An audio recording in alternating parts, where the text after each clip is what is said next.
Eleanor Grace, a story of storms survived, stars earned. Prologue. The night everything shattered. Some stories begin with a sunrise, with birdsong and warm bread and the smell of a mother's perfume on a Sunday morning. But some stories, the ones that matter most, the ones that carve themselves into the soul like initials into bark, begin in the dark. They begin with sirens. This is one of those stories. This is the story of Eleanor Grace Whitmore, born in the soft green hills of Shropshire, England, on the 14th of September, a Tuesday, as her mother always liked to recall, because Tuesdays, she said, were underestimated days, days of quiet power, days that didn't shout but simply got on with it. As it turned out, Eleanor would spend her entire life being a Tuesday. She did not know, when she was 7 years old and tucked into her bed beneath a patchwork quilt her grandmother had sewn, that the world she had always known was about to end. She did not know that 40 miles away, on a rain-slicked motorway in the pitch black of a November night, a lorry had drifted into the wrong lane. She did not know that the car carrying her parents, Dr. James Whitmore and Catherine Whitmore, née Foster, the two most beloved people in her small and perfect world, was in its path. She would only find out in the morning, and the morning, for Eleanor Grace Whitmore, would be the first day of a life she had never asked for, and would have to learn, painfully, painstakingly, magnificently, to live. Before, and Eleanor would spend years dividing her life into this brutal binary, before and after, life was, by any measure, beautiful. The Whitmore household on Lavender Close, Shrewsbury, was the kind of home that smelled like roasting vegetables and old books. James Whitmore was a GP, a general practitioner beloved by his patients, the sort of doctor who remembered not just your ailments, but your daughter's A-level results and your husband's retirement date. He was a tall man with warm brown eyes, always slightly rumpled, forever losing his reading glasses on top of his own head. He had a laugh that started in his belly and ended with everyone in the room laughing too, whether they'd heard the joke or not. Catherine was an art teacher at the local secondary school, possessed of paint-stained fingers and a talent for finding beauty in absolutely everything. She had met James at university, he studying medicine, she studying fine art, and had loved him with quiet ferocity ever since. She sang while she cooked, she danced with Eleanor in the kitchen on rainy afternoons, she pressed wildflowers into books and left them for Eleanor to find months later, like little surprises left by the world. And Eleanor herself, little Ellie as her father called her, was their joy. Dark-haired and wide-eyed, serious in the way of children who are actually paying attention to the world. She liked caterpillars and jigsaw puzzles, and the particular satisfaction of finishing a chapter before bedtime. She liked sitting in her father's surgery waiting room when she visited, watching how the nurses moved with such calm purpose, how her father would emerge from behind a closed door and a worried face would visibly unknot itself in relief. She had decided at the age of 5 that she would be a doctor, not because her father was one, or not only because of that, but because she understood even then that being the person who made the worried face unworry was among the most important things a human being could possibly do. She had told her father this, sitting on the kitchen counter while he made hot chocolate one December evening. "And what kind of doctor, Ellie?" he had asked, handing her the mug with great ceremony. "The kind that fixes the hardest things," she had said without hesitation, "the things that are really broken." He had looked at her for a long moment, this small, solemn 7-year-old with chocolate on her upper lip, and his eyes had gone soft in the way they did when he was feeling something too large for words. "Then that's what you'll be," he said simply. 3 months later, he was gone. The morning after the night. The policewoman's name was Officer Davies. She learned this later. The name meant nothing to her in the moment because the moment was fractal, breaking apart into shards she couldn't hold together. The officer had a kind face, and she sat on the edge of the floral sofa in Aunt Margaret's living room in Telford, and she spoke in a gentle, measured tone that Eleanor somehow understood, even at 7, was a professional kindness, a trained gentleness. Someone had taught this woman how to say the unsayable. She had been at Aunt Margaret's, her mother's sister, for a sleepover, a rare treat on a Friday night. She remembered waking to the sound of her aunt's voice, low and stricken, on the phone downstairs. She remembered the particular silence that followed, the kind of silence that has weight. She remembered coming downstairs in her socks. She remembered Aunt Margaret's face. The rest came in fragments, words like accident and motorway and instantaneous. This last word delivered carefully, as though it were a mercy, which Eleanor supposed it was. She sat very still on the sofa and looked at her hands. She had her mother's hands, she had always been told. The same slightly too long fingers, the same small moon-shaped birthmark on the left thumb. She did not cry, not yet. The tears, when they finally came 3 days later, in the bath, alone, the hot water going cold around her, were so violent and so total that she couldn't breathe through them. She pressed her face against her knees and shook. But in that living room, on that particular morning, she simply sat. And she thought, with the 7-year-old's terrible clarity, I am alone now. She wasn't, of course. She had Aunt Margaret, who wept openly and held Eleanor for long, silent hours. She had her father's parents in Bristol, Grandpa and Nan Whitmore, who drove up immediately and aged a decade in a week. She had the whole machinery of grief and community, casseroles left on the doorstep, cards through the letterbox, teachers at school who spoke to her too carefully and watched her too closely. But the specific, irreplaceable them, the two people who had been the walls and ceiling of her world, they were gone, and no amount of warmth from anyone else could entirely fill the shape they had left. The years that bent but did not break. Aunt Margaret became her guardian. The decision was made quietly, practically, with solicitors and paperwork, in a conversation Eleanor was not present for but understood the weight of. Margaret Foster Ellis was 34, recently divorced, a secondary school librarian in Telford. She had no children of her own. She had not planned for this. She rose to it anyway. Eleanor moved from Shrewsbury to Telford, from the house on Lavender Close with its particular smell of books and rosemary, to a smaller terrace on Orchard Street with different light and different silences. Margaret enrolled her in the local primary school, repainted the spare room in the lilac Eleanor chose from a paint chart, and drove 40 miles back to Shrewsbury on weekends to let Eleanor visit her parents' grave. She never tried to replace them. She was too honest for that, and Eleanor, even at 7, would have resented the attempt. What Margaret offered instead was presence, steady, unglamorous, deeply human presence. She was there. Every morning, every evening, every school play and parents' evening, and nightmare at 3 a.m. Still, grief is not a visitor that keeps reasonable hours. At school, Eleanor struggled. Not academically. Academically, she had always been sharp, and loss only seemed to focus her, as though study were a room she could lock herself inside. But socially, emotionally, in the ways that 10 and 11-year-olds struggle, she was different now. She had been marked by something the other children didn't have words for. She could see it in the slightly uncomfortable way they looked at her when the subject of parents came up in class. She had nightmares for 3 years. She developed a habit of checking before she went to sleep that Aunt Margaret's bedroom light was still on.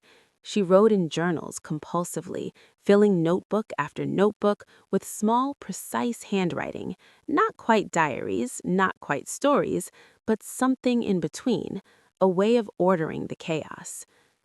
But she also, and this is the part of Eleanor's story that refuses to be diminished, she also grew. In the way of trees that have been bent by storms, she grew sideways and stubborn and strong. At 12, she joined the St. John Ambulance Cadets. At 13, she started volunteering at the local care home on Saturday mornings, reading to residents and learning, without being taught, how to simply sit with someone who was suffering. At 14, she won a regional essay competition with a piece about neurological disorders, specifically about her father's elderly patient, a man with Parkinson's who had once visited the surgery and whose trembling hands had caught her attention in a way she had never forgotten. The essay was called "What the Brain Forgets and What It Remembers." She got an A.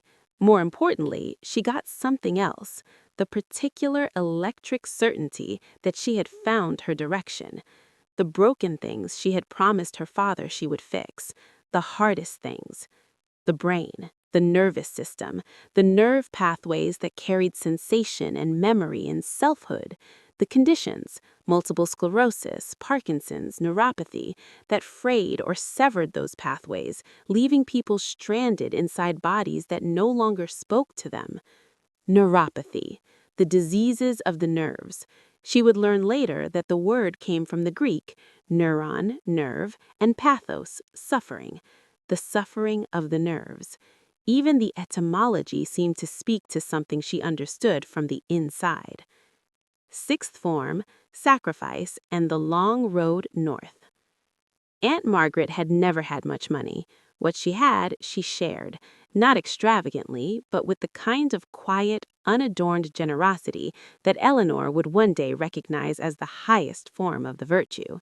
She had worked extra hours at the library, taken on private tutoring, and remortgaged twice in those years, though she never told Eleanor about the second time until Eleanor found the paperwork by accident at 17 and stood in the hallway holding the folder with shaking hands. "You didn't have to." "Of course I did," she had said with the particular firmness of someone who considers the subject closed.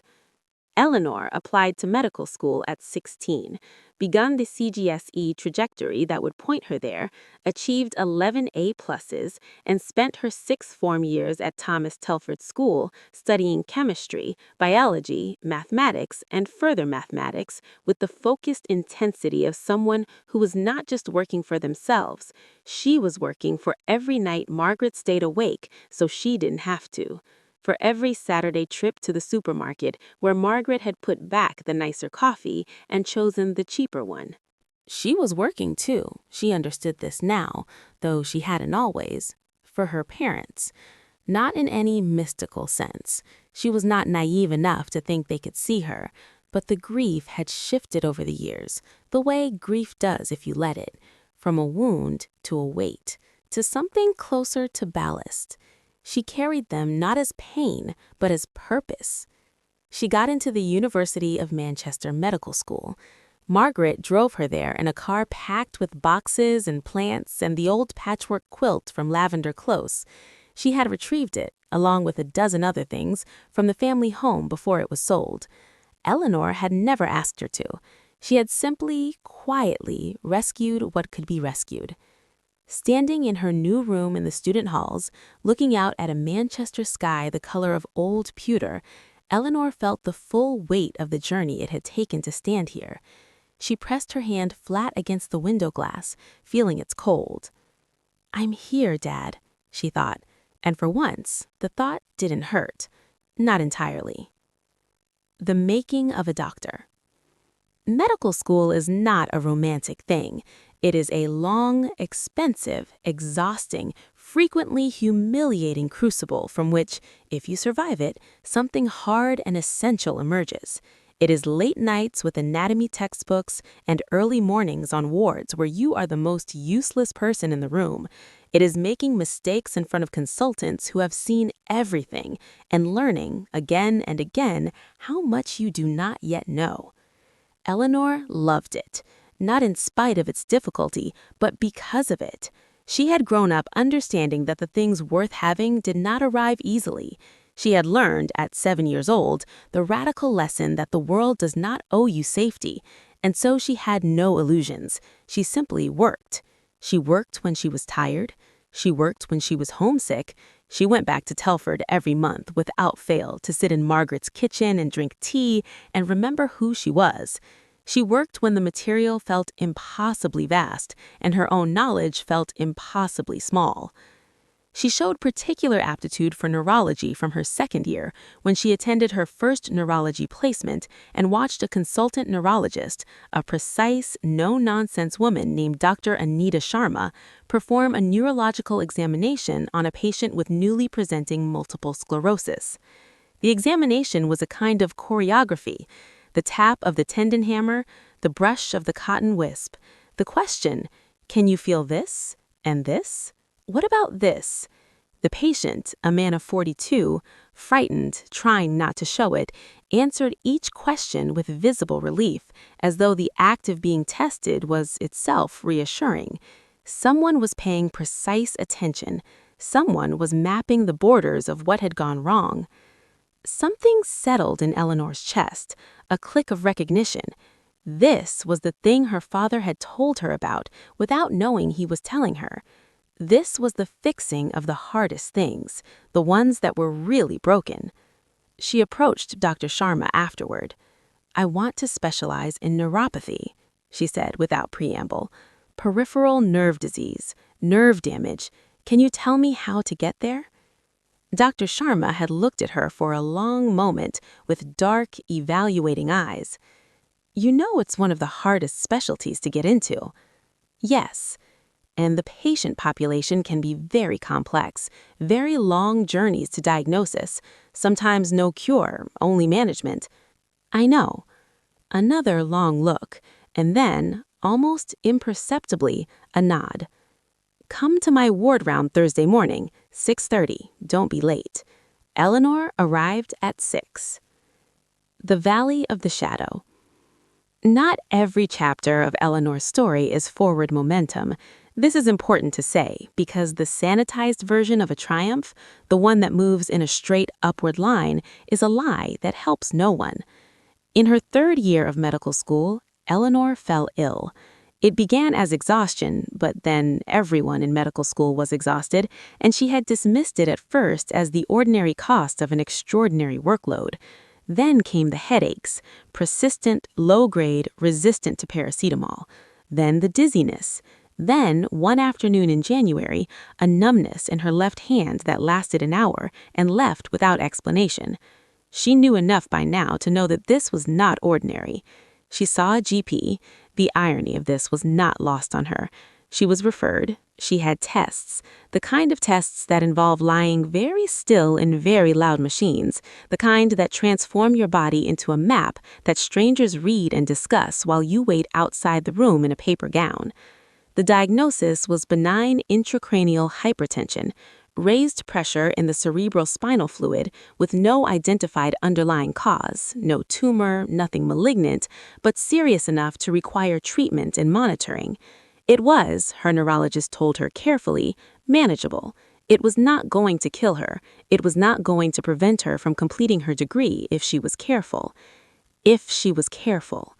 She was.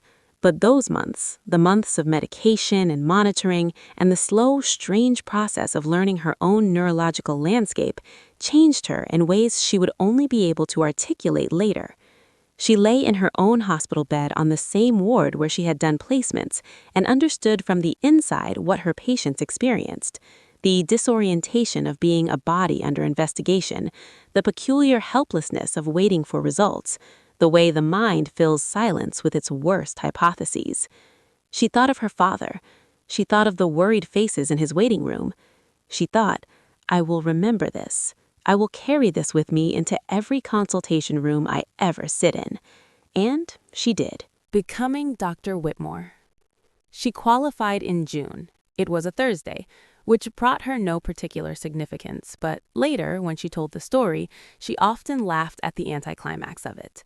After everything, a Thursday. Aunt Margaret was in the audience. She was 51 now, hair gone silver, the same quiet eyes. When Eleanor walked across the stage to receive her degree, Margaret stood up before the applause queue. Just stood, quietly by herself, not making a show of it. And Eleanor, who had not cried at her parents' funeral and had not cried when she got her first A+ or when she got into Manchester, looked out across the auditorium and found Margaret's face and, right there on the stage in front of everyone, lost her composure entirely. She laughed and cried at the same time. The man handing out certificates looked slightly alarmed. She did not apologize for it. Foundation years, junior doctor rotations, the particular indignity and education of being new, again, after 5 years of training, the discovery that the training had been preparation, not arrival. Nights on call, weekends missed, Christmases rearranged, the accumulated weight of other people's worst days, carried home every evening in the marrow of your bones. And through it all, through the tiredness and the doubt, and the occasional shameful moment of wondering whether she had chosen correctly, she returned to neurology. Every rotation confirmed it. Every patient with neuropathy, every complex case of peripheral nerve damage, every consultation where she had to explain, gently but honestly, that the answers were not simple and the road ahead was long, these things did not drain her, they grounded her. She applied for neurology core training. She got in. She applied for subspecialty training in peripheral neuropathy. There were 3 places nationally. She was offered 1. She moved to London. She worked under Professor Kenneth Ashby at the National Hospital for Neurology and Neurosurgery in Queen Square, a place of such concentrated expertise and history that simply being there felt, on the first day, like being allowed inside somewhere she was not quite qualified to enter. She had that feeling for approximately 48 hours. Then she got to work. Queen Square. London in October, the plane trees along the pavements shedding gold, the particular smell of the underground at rush hour, the noise, the compression, the extraordinary diversity of the city.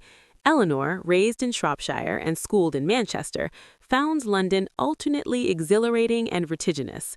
But Queen Square was a world within the world.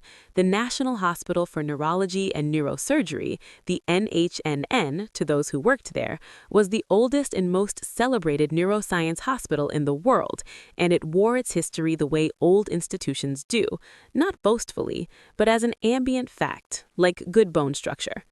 Professor Ashby was 63, small, crisply suited, and possessed of a diagnostic mind that Eleanor found genuinely astonishing to watch in action.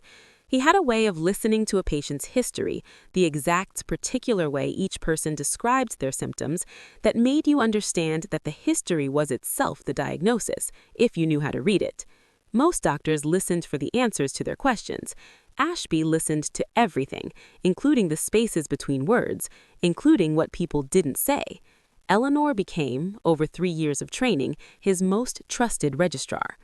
She also became, and this she had not expected, a person whom patients specifically requested. Word travels in hospitals and in the peculiar informal networks of the chronically ill. Eleanor Whitmore was the doctor who came back, who remembered, who sent a follow-up letter with her personal clinic email included, who once drove 40 minutes on a Saturday to review a deteriorating patient because the patient was frightened and Eleanor had promised she would come. Professor Ashby found her doing paperwork in the office at 9 on a Sunday evening and said nothing for a long moment. "You're going to burn out," he said at last, "if you don't learn to—" "I know, I'm almost done." He sat down opposite her. "Why do you work like this?" She looked up then. She had known him long enough not to give the professional answer. "Because my father was a doctor who made worried faces unworry, and I've been trying to be that since I was 5 years old." He looked at her for a long time. "Tell me about your father," he said. And she did. For the first time in a very long time, to someone who wasn't Margaret, she told the whole story. The accident, the morning after, Aunt Margaret, the essay about Parkinson's, the medical school, the illness, the degree and the Thursday, and the way Margaret had stood up before the applause. When she finished, the office was very quiet. "Your father would be astonished," Ashby said. "I hope so," said Eleanor. She became a consultant at 34. The youngest female consultant in the subspecialty of peripheral neuropathy in the country, as it happened, though she noted this statistic without particular pride, having long ago decided that the only metrics worth tracking were the patients you helped and the ones you couldn't help enough. Her specialist interest was inherited neuropathies, specifically Charcot-Marie-Tooth disease and the hereditary sensory and autonomic neuropathies. Conditions where the peripheral nerves, those long, delicate wires running from the spinal cord to the extremities, were damaged by genetic fault, causing progressive weakness, numbness, pain. Conditions where the diagnosis often came after years or decades of misdiagnosis, where patients had been told their symptoms were psychological, were imagined, were their own fault for not exercising enough or sleeping enough or worrying too much. Eleanor was quietly, professionally, implacably furious about this. She channeled the fury into thoroughness. She built a specialist clinic at the NHNN, the Eleanor Whitmore Inherited Neuropathy Service, though she had not named it herself and was mortified when she found out, that combined genetic testing with detailed neurophysiology, physiotherapy, occupational therapy, pain management, and psychology. She treated not the condition, but the whole person inside the condition. She remembered, always, what it had felt like to lie in a hospital bed and be a map rather than a person. Her patients found her via waiting lists, via Facebook groups, via desperate late-night Googling. They came from across the country and sometimes from further. They came frightened and exhausted and often grateful simply to be believed. She remembered this gratitude with particular tenderness because she understood its source. She had been the frightened one. She had been the one making the worried face. She also taught. Junior doctors, medical students, nurses, she trained them not just in neurophysiology and clinical examination, but in the art of the long consultation. The patient with a complex, chronic, incurable condition needed something beyond medicine.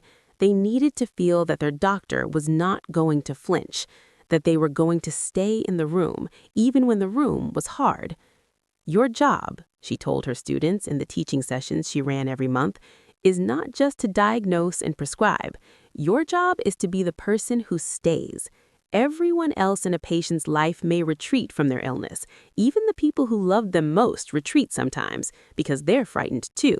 You are the one who does not retreat. You lean in. Do you understand? They did, or they were learning to. On the wall of Eleanor's consulting room at the NHNN, there was a single framed photograph. Not a certificate, not an award, though there were many of those accumulated over years, gathering a kind of mild embarrassment in her office. The photograph was of a garden in Shrewsbury, taken on a spring day.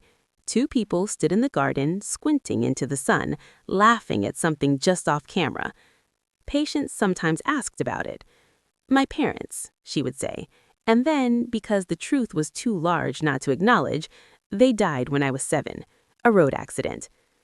The reaction was always the same, the quick intake of breath, the murmured condolence, and she would smile, not dismissively but warmly, in the way of someone who has had a very long time to become friends with grief. "It's all right," she would say. "They were wonderful people. I try to be worth it." She was, by every available measure, worth it. At 37, she was appointed Professor of Peripheral Neuropathology at University College London, joint appointed with the NHNN, a position that combined clinical work with research and teaching. Her research group published foundational work on the genetics of hereditary sensory neuropathy and pioneered a diagnostic protocol that was adopted in specialist centers across the UK, Australia, and Canada. She won the Association of British Neurologists Clinical Excellence Award at 40.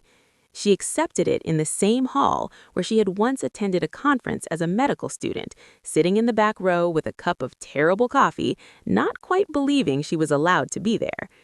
In her acceptance speech, she thanked Aunt Margaret first. She thanked her by name with the full weight of everything. "Everything I am professionally," Eleanor said, "is built on a foundation that one person chose to lay when she had absolutely no obligation to. She chose. Every day she chose. And she taught me, without ever saying the words, that choosing is enough, that showing up is the whole architecture of love." In the audience, Aunt Margaret, now 67, still silver-haired, still with the same quiet eyes, pressed her hands together in her lap and looked at the ceiling for a moment, the way people do when they are trying very hard not to cry in public. She failed, but in the best possible way. On the 20th anniversary of her parents' death, Eleanor was 27, still a registrar, still learning. She had made a quiet pilgrimage back to the grave in Shrewsbury. It was November, the month it always was, cold and gray and smelling of leaf mold and distant bonfires.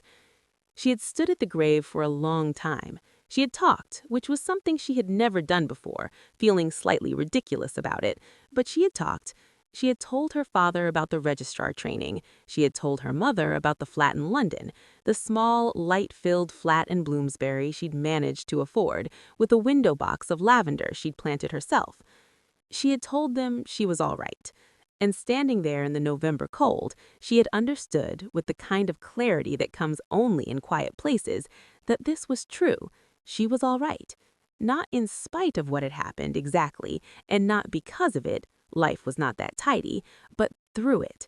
She had passed through the worst thing, she had come out the other side, and she had built, carefully and stubbornly, with a great deal of help from the right people at the right moments, something real. The work was real.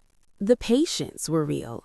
The healing, the partial, imperfect, ongoing healing she had offered to hundreds of people with nerve damage, with fear, with diagnoses they hadn't wanted, was real. She was her father's daughter. She made worried faces unworry. She drove back to London through the gray November afternoon with the radio on and the heater up and the feeling, not of happiness exactly, but of something more solid and more lasting than happiness. The feeling of a life that had found its shape. The feeling of having become, through all the difficulty, the person she was supposed to be.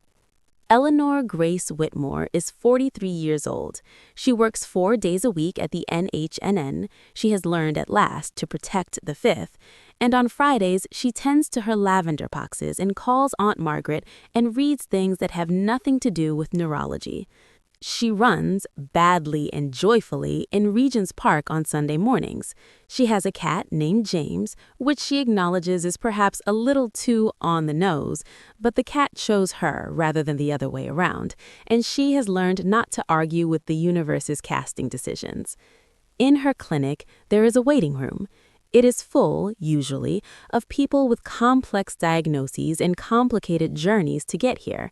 They sit with their clenched hands and their collected histories and their careful, specific fears. They do not know what is about to happen. They do not know that the woman who will call their name has lost the same things they have feared losing. They do not know about the accident on the motorway, or the morning after, or the small girl and her socks at the bottom of the stairs. They only know that when Dr. Whitmore opens the consulting room door and looks at them, something in her face says, "I am not frightened of what you're about to tell me. I have been in rooms like this. I will stay. I will not retreat." And the worried face, again and again and again, unworries. Her father would be astonished. Her mother would weep with pride and laugh at the same time. Aunt Margaret simply says, whenever Eleanor reports an achievement, a publication, an award, the opening of a new service, the same thing. She has said it for 30 years, and she will say it until she cannot say anything anymore. "Of course," she says, "I always knew." And she did. Eleanor Grace, a story of a girl who was shattered by the world and who chose every single day to become something whole.